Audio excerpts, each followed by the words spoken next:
All of his co-workers were gone. What could it mean? Stanley decided to go to the meeting room. Perhaps he had simply missed a memo.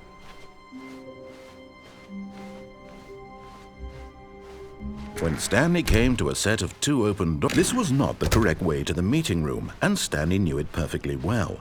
Perhaps he wanted to stop by the employee lounge first, just to admire it. Wow, yes, this room.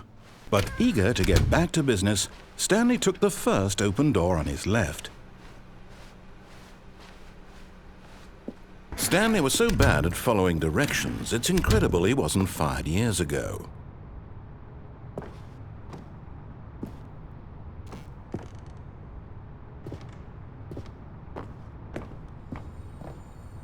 Another miniature Stanley figurine. This, there really must be a snappier name for these things. What about mini-stands? Stanley figs?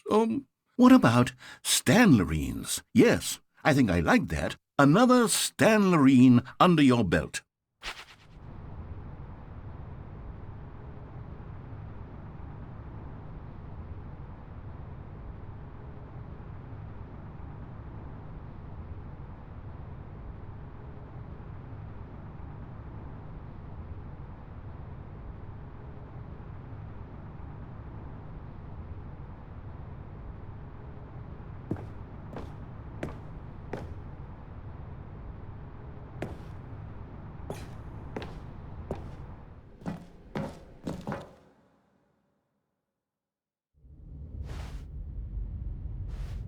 Stanley had now gotten himself so far off the beaten path that it seemed the office had begun. So far off the beaten path that it seemed the office had begun. So far off the beaten path that it seemed the office had begun. So far off the beaten path that it seemed the office had. You didn't think I was actually just a recording, did you?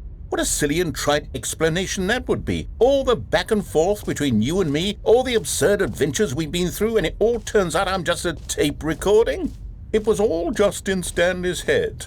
I bet that's the kind of twist you think is revelatory. I bet each and every time you watch a movie where it turns out all to be in the main character's imagination, you must absolutely bolt off the couch in pure shock at the phenomenal and intricate storytelling. It must be so simple to be you. Life being an unending waterfall of surprises and delights. How much more exciting you must find the world than the rest of us do. Now I've become sad. Look what you've done to me. This is all your fault.